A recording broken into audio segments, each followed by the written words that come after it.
شفاء صدور فاض وعطر كل لسان. بسم اللہ الرحمن الرحیم. السلام علیکم ورحمۃ اللہ وبرکاتہ. طب نبوی میں آج ہم ایک نئے پروگرام کے ساتھ، جس کا عنوان ہے قسط الہندی اور قسط البحری. رسول اللہ صلی اللہ علیہ وآلہ وسلم نے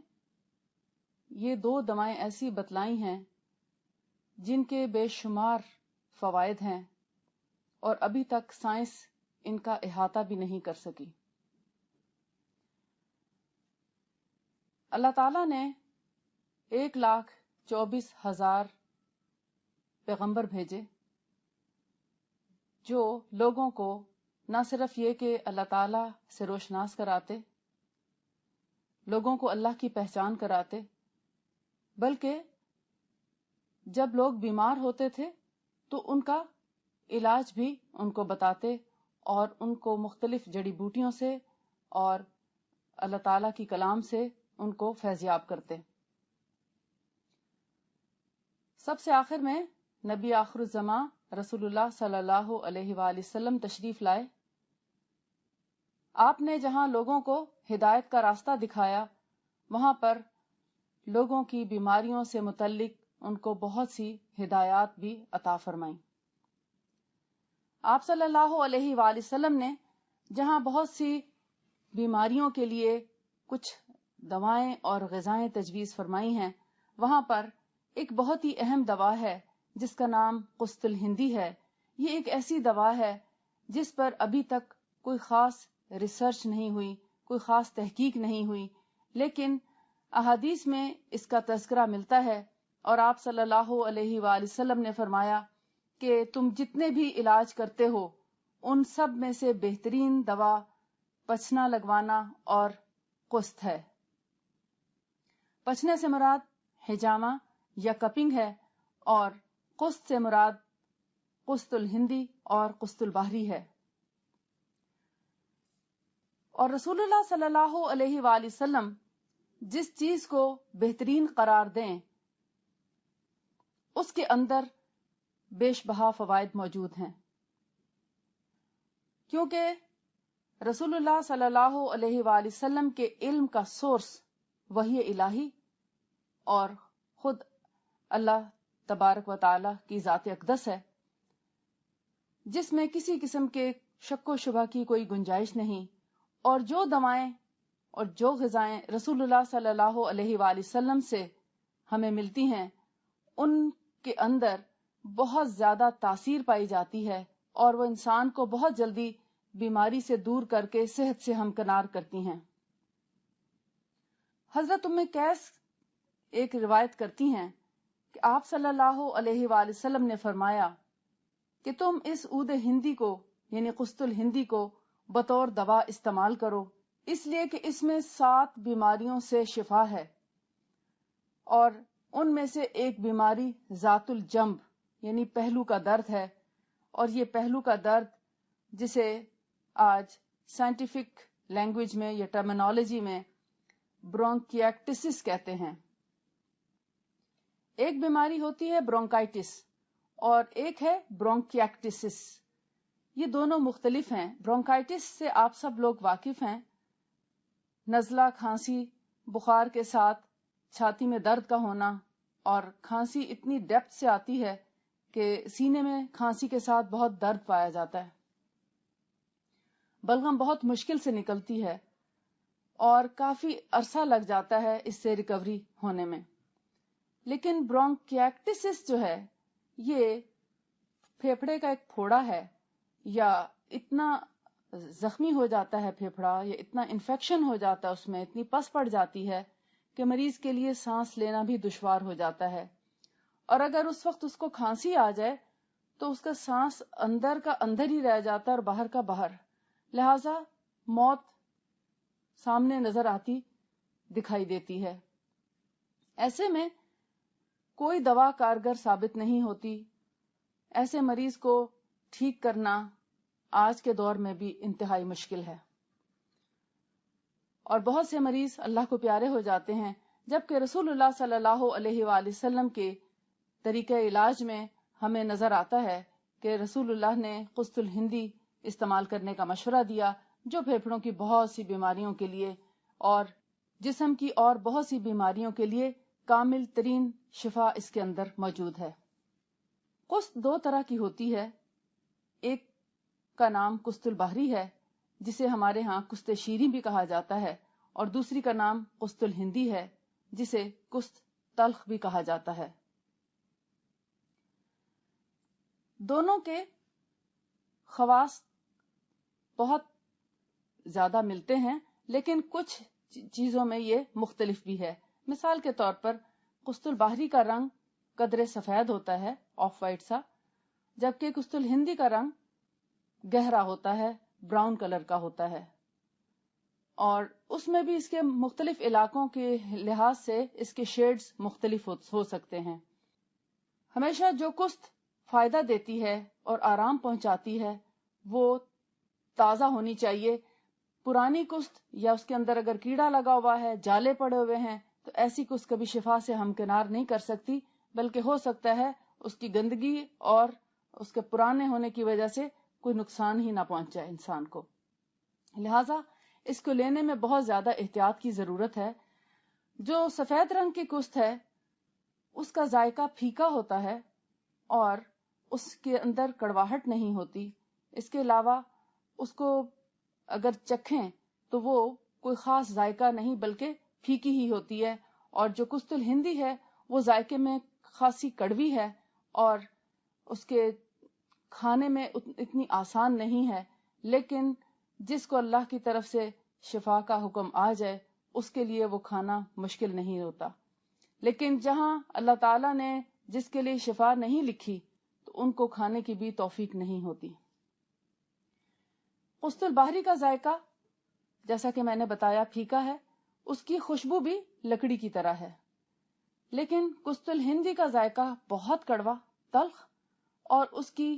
اسمیل بھی بڑی اسٹرانگ ہوتی ہے۔ یہ اس کے دیکھنے میں کچھ چیزوں کے فرق ہیں جو بظاہر نظر آتے ہیں، لیکن تاثیر میں یہ کافی حد تک دونوں ملتی جلتی ہیں۔ صرف جو فرق ہے، قسط البحری جو ہے وہ قدرے تاثیر میں کم گرم ہے، جبکہ قسط الہندی تاثیر میں قدرے زیادہ گرم ہے۔ لہذا جن لوگوں کو سینے کی جلن یا جن کے خون میں حدت پائی جائے، گرمائش پائی جائے، وہ قسط الہندی کی بجائے قسط البحری کا استعمال کریں، اور جو لوگ ٹھنڈک جن کے اندر پائی جاتی ہے اور ٹھنڈک غالب ہے، یا جن لوگوں کو سردی زیادہ لگتی ہے، ہاتھ پیر ٹھنڈے رہتے ہیں، خون کا دوران کم ہے، تو ایسے لوگوں کو قسط الہندی بہت فائدہ دیتی ہے۔ آئیے ہم دیکھتے ہیں کہ ان کو کن کن بیماریوں میں لیا جا سکتا ہے اور اس کا طریقہ کار کیا ہے۔ رسول اللہ صلی اللہ علیہ وآلہ وسلم نے جن بیماریوں میں اس کا ذکر کیا اور ساتھ میں فرمایا کہ اس میں 7 بیماریوں سے شفا ہے، بلکہ 7 شفائیں فرمایا، نہ کہ صرف بیماریاں، کیونکہ اگر ہم اس کا ترجمہ اس طرح کرتے ہیں کہ 7 بیماریوں سے شفا ہے تو اس کو ہم بہت محدود کر دیتے ہیں، جبکہ اس کا دائرہ کار بہت وسیع ہے۔ آپ نے اس میں 7 شفائیں فرمایا، اور ایک آرگن جو ہے، جیسے مثال کے طور پر پھیپھڑے ہیں، لنگز ہیں، اس سے متعلق بیماریوں کی بہت لمبی لسٹ ہے۔ اگر ہم آلات بول کو لیتے ہیں، گردے اور مثانے کے امراض، تو ان کی بھی ایک لمبی لسٹ ہے۔ یعنی اس سے مراد صرف پیشاب کی جلن نہیں ہوگی، یا پھیپھڑوں کی بیماریوں سے متعلق صرف دمہ یا کھانسی نہیں ہوگی، اس سے ریلیٹڈ اور بھی بہت سی بیماریاں ہیں جن میں تمام بیماریوں میں یہ فائدہ دیتی ہے۔ یعنی پھیپھڑوں سے متعلق جتنی بیماریاں ہیں ان سب میں یہ شفا دیتی ہے۔ تو آپ صلی اللہ علیہ وآلہ وسلم نے فرمایا کہ یہ سینے یعنی سانس کی تنگی اور ایستھما آپ سمجھتے ہیں، دمے کی شکایت ہو جائے، سانس گھٹنے لگے، اچھے سے سانس نہ آئے بلکہ تنگی محسوس ہو سانس لینے میں، اور اسی طرح پلیورسی پلیورسی ہے جس میں پھیپھڑوں میں پانی پڑ جاتا ہے، پھیپھڑوں کی جھلیوں میں پانی بھر جاتا ہے، اس سے سانس لینے میں بھی تنگی ہوتی ہے، تکلیف ہوتی ہے، سخت قسم کا درد پایا جاتا ہے، مریض کو بخار ہو جاتا ہے،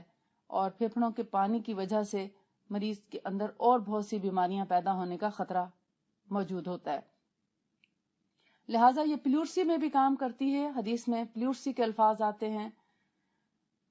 لنگز کے امراض جس میں لنگز کے زخم، پھیپھڑوں کے زخم، ان کے اندر پائے جانے والے انفیکشن اور پیپ، ریشہ، بلغم کا بھی اخراج کرتی ہے. اس کے علاوہ برونکیکٹسس، جو یہ بھی پھیپھڑوں کی انتہا درجے کی خطرناک بیماری ہے، برونکیکٹسس میں بھی یہ بہترین کام کرتی ہے.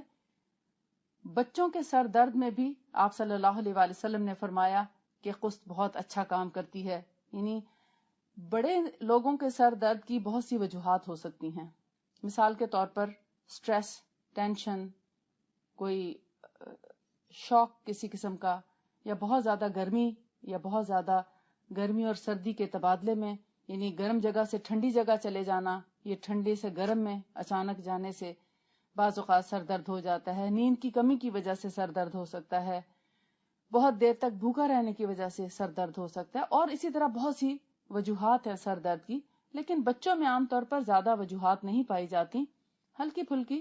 وجوہات ہیں. لہٰذا آپ نے اس میں بچوں کے سر درد کا ذکر فرمایا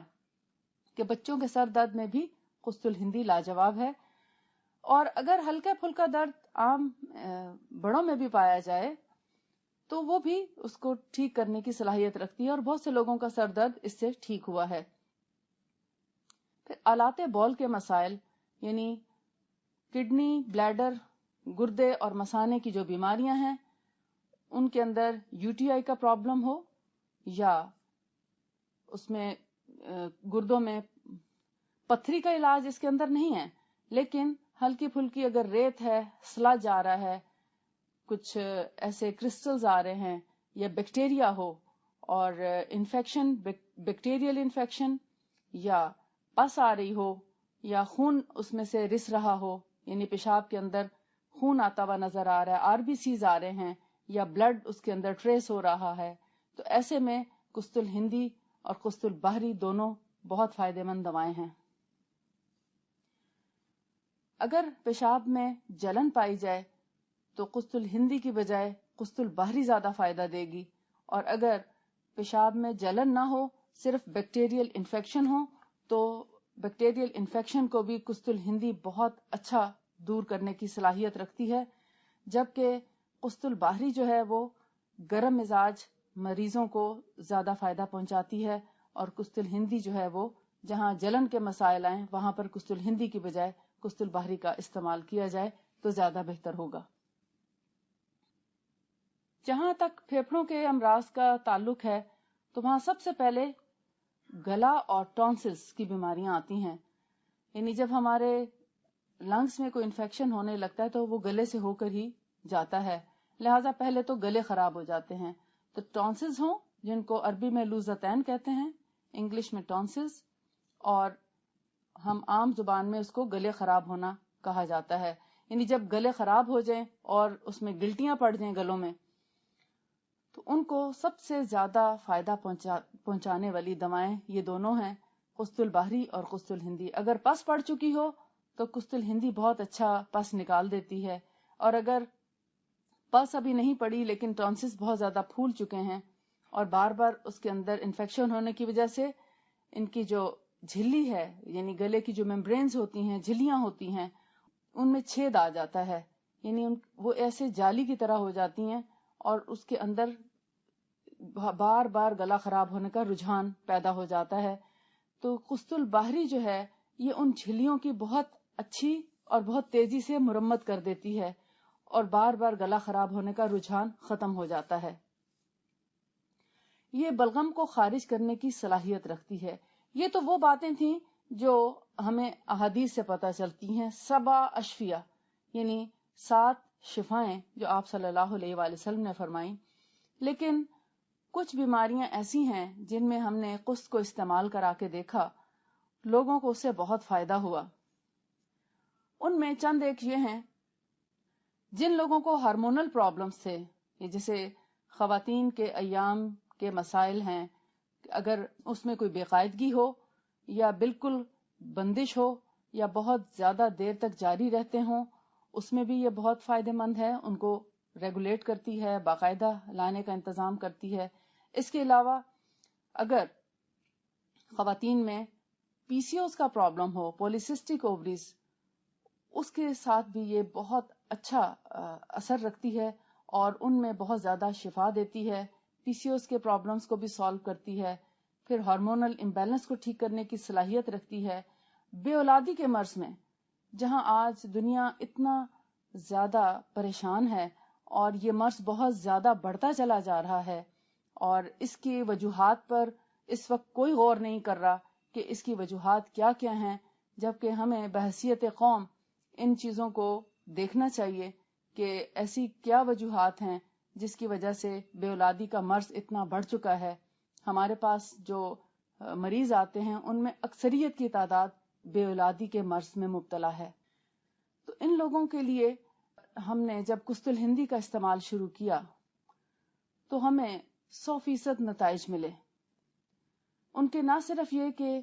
باقاعدہ ایام ان کے درست ہوئے خواتین کے، جن خواتین میں اوویرین سسٹ کا پرابلمس تھے یا جن کے ایگز میچور نہیں تھے یا ایگز ریگولرلی بننے کا عمل جو ہے وہ کمزور تھا یا ایگز کمزور تھے، ان تمام مسائل کو قسط الہندی نے اور قسط البحری نے درست کیا۔ کیونکہ جن خواتین میں گرمی جن کے خون میں زیادہ پائی جاتی ہے ان لوگوں کو ہم قسط البحری استعمال کراتے ہیں، لیکن جن لوگوں میں گرمی کا عنصر غالب نہ ہو ان کو ہم قسط الہندی دیتے ہیں، کیونکہ یہ زیادہ تیز اثر دوا ہے اور بہت جلدی اپنا اثر دکھاتی ہے، جبکہ قسط البحری تھوڑا سا دیر سے اثر کرتی ہے، یا آپ کہہ سکتے ہیں کہ تھوڑی نرم ہے، آہستہ آہستہ اثر کرتی ہے، جبکہ قسط الہندی فوری طور پر اثر کرتی ہے۔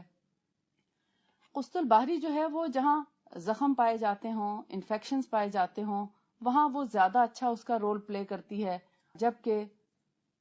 قسط الہندی جو ہے وہ ڈیپتھ میں پائے جانے والے بیکٹیریا، یہ ایک قسم کی نیچرل اینٹی بیکٹیریل میڈیسن ہے۔ جہاں عام طور پر اینٹی بایوٹکس کی ضرورت پڑ سکتی ہے اور آپ چاہتے ہیں کہ اینٹی بایوٹکس آپ کو نہ لینی پڑے، وہاں آپ قسط الہندی کا بے دھڑک استعمال کر سکتے ہیں، کیونکہ اس میں کسی بھی قسم کا کوئی سائیڈ ایفیکٹ نہیں ہے، کوئی نقصان دہ پہلو نہیں ہے۔ قسط البحری جو ہے وہ بے ضرر دوا ہے، خواہ معدے میں السر ہو یا ایسیڈیٹی ہو، تیزابیت ہو، ایسے میں قسط البحری بہت عمدہ دوا ہے۔ نہ صرف یہ کہ معدے کی جھلیوں کو درست کرتی ہے، ان کو باقاعدہ طور پر پرو دیتی ہے، السرز کو ہیل کرنے کی صلاحیت رکھتی ہے، اور یہ ہماری روزمرہ پریکٹس کا ایک حصہ ہے، اور الحمدللہ سینکڑوں کیا ہزاروں مریض درست ہو چکے ہیں اور معدے کے تمام امراض سے نجات پا چکے ہیں اللہ کے فضل سے۔ اور اس کے جو ریزلٹس ہیں وہ اللہ کے فضل سے 100% ہیں، معدے کے امراض ہوں، گردے کے امراض ہوں، پھیپھڑے کے امراض ہوں، اور رسول اللہ صلی اللہ علیہ وآلہ وسلم نے اس کی تعریف فرمائی ہے کہ یہ حافظے کو بھی درست کرتی ہے، یعنی قسط الہندی جو ہے وہ میموری کو بھی امپروو کرنے کی صلاحیت رکھتی ہے۔ اور اس کے علاوہ قسط البحری جو ہے وہ جلد کے امراض میں بھی بہت عمدہ دوا ہے۔ جلد کے امراض ہوں، اس میں خارش ہے، الرجیز ہیں، اس میں مختلف پمپلز یا ایکنی یا جسم کے اوپر، یعنی اگر فرض کریں کوئی چیز گرنے کی وجہ سے جل جائے، جلد کے جلنے میں اگر اس کو شہد کے ساتھ ملا کر لگایا جائے تو یہ بہت جلدی زخم کو ٹھیک کرنے کی نہ صرف صلاحیت رکھتی ہے بلکہ جلد کے داغوں کو دور کرنے کی بھی اس کے اندر بھرپور صلاحیت پائی جاتی ہے۔ لہذا اس کی خاصیت کی وجہ سے اگر اس کو شہد اور پانی میں ملا کر داغوں والی جگہ پر لگایا جائے تو یہ جلد کے عام داغوں کو بہت اچھے سے دور کر دیتی ہے، اور جہاں زخم پائے جائے ہوں، پھوڑے پھنسیاں ہوں، تو یہ پہلے ان کی پس نکالتی ہے، اس سے سارا اس کی گندگی کو باہر نکالتی ہے، اس کے بعد ان کو مندمل کر کے زخموں کو بالکل ٹھیک بھی کر دیتی ہے، کسی اور دوا کے استعمال کے بغیر بھی درست کرنے کی صلاحیت رکھتی ہے۔ لیکن جیسا کہ ایک عام کانسیپٹ ہے کہ کوئی بھی زخم ہو یا کوئی بھی جلد کا انفیکشن ہو، اس کو صاف ستھرا رکھنا، گندگی اور مکھیوں سے بچا کے رکھنا، اس پر بلا وجہ کے گرد و غبار جو ہے وہ نہ پڑنے پائے اور اس کی حفاظت کی جائے، بار بار اس پر چوٹ نہ لگے، چوٹ سے بچا کر رکھیں، اس کو صفائی ستھرائی کا خیال رکھیں، اگر اس کے اوپر کچھ آلائشیں ہیں تو ان کو صاف کرتے رہیں اور ان کو ململ کے کپڑے سے اگر ڈھانک کر رکھیں تو زیادہ اچھا ہے، کیونکہ جیسے جلی ہوئی جگہ ہے تو اس پر اگر آپ مسلسل پٹی کرتے رہیں تو وہ جلی ہوئی جگہ جلدی اس کا زخم ٹھیک نہیں ہوتا۔ ہاں، اس کو ڈھانک کے رکھنا اس لیے ضروری ہے کہ کسی قسم کی گرد و غبار اور مکھی وغیرہ کا اوپر بیٹھنے کا کوئی امکان نہ رہے اور گندی آب و ہوا اور چوٹ وغیرہ سے بچا رہے اور صفائی ستھرائی کے ساتھ اس زخم کو ہیل ہونے میں مدد ملے۔ لیکن اس کا مطلب یہ نہیں ہے کہ اگر زخم بہت گہرا ہے تو آپ اس کا علاج نہ کریں۔ فرض کریں کہ اگر آپ کا زخم بہت زیادہ گہرا ہے اور آپ خود علاج نہیں جانتے تو بہتر ہوتا ہے کہ آپ کسی سمجھدار اور ماہر سے اس کا مشورہ کرنے کے بعد اس کا علاج کریں، کیونکہ ہلکے پھلکے جل جانا یا ہلکے پھلکے زخم تو آپ گھر بیٹھے علاج کر سکتے ہیں، لیکن اگر زخم بہت گہرا ہے یا اگر تکلیف بہت حد سے بڑھ چکی ہے تو ضروری نہیں کہ آپ گھر بیٹھے اپنا علاج کر سکیں۔ رسول اللہ صلی اللہ علیہ وآلہ وسلم کے اسوہ حسنہ میں ہمیں اس بات کا پتہ چلتا ہے کہ آپ صلی اللہ علیہ وآلہ وسلم نے فرمایا کہ تم کسی ماہر طبیب سے مشورہ کرو۔ جیسا کہ حضرت سعد بن ابی وقاص جب بیمار ہوئے اور ان کو دل کی تکلیف ہوئی تو آپ ان کی عیادت کو تشریف لے گئے اور ساتھ میں یہ بھی حکم فرمایا کہ حارث بن کلدہ ثقیفی کو بلاؤ جو مکہ کا ماہر حکیم ہے۔ تو آپ صلی اللہ علیہ وآلہ وسلم کے اس ارشاد سے پتہ چلتا ہے کہ جب آپ بیمار ہوں اور بیماری آپ کی سمجھ سے بالا تر ہو اور آپ سمجھتے ہیں کہ یہ بیماری آپ اس کا علاج نہیں کر سکتے اور ہر شخص علاج کر بھی نہیں سکتا، اس کے لیے ضروری ہوتا ہے کہ آپ کسی سے مشورہ کرنے کے بعد اس کا علاج کریں۔ ایسا نہ ہو کہ آپ جو بیماری سمجھ رہے ہیں در حقیقت بیماری وہ نہ ہو، اس کے پیچھے کچھ اور بڑی بیماری ہو جو آپ کی سمجھ سے بالا تر ہو۔ جو رسول اللہ صلی اللہ علیہ وآلہ وسلم کے طریقہ علاج میں ہمیں باتیں پتہ چلتی ہیں، جہاں تک ہماری اپنی سمجھ کی بات ہے اس میں ہمارے نالج میں ہونا چاہیے کہ اگر فرض کریں آپ ایک مریض کا ڈاکٹر سے علاج بھی کرا رہے ہیں یا کسی حکیم کے زیر علاج ہے اور ساتھ میں اگر آپ ان چیزوں کو استعمال کر لیتے ہیں تو اس میں مریض بہت جلدی ٹھیک ہو جاتا ہے۔ اس کا یہ مطلب نہیں کہ آپ کسی بھی مریض کو ڈاکٹر کے پاس نہ لے کے جائیں یا ان کا چیک اپ نہ کروائیں یا ان کے ٹیسٹ نہ کروائیں یا ان کو کسی حکیم یا ڈاکٹر کے زیر علاج نہ لے کر جائیں۔ اس کا مطلب یہ ہے کہ آپ اگر کسی ماہر سے مشورہ کریں تو آپ کو کم از کم مریض کی بیماری کا نہ صرف یہ کہ علم ہوتا ہے بلکہ آپ کو اس بیماری سے متعلق پرہیز، احتیاط اور اس کی غذا اور دوا سے متعلق تمام معلومات مل جاتی ہیں اور مریض کو اچھا کرنے میں بہت ہیلپ ہوتی ہے۔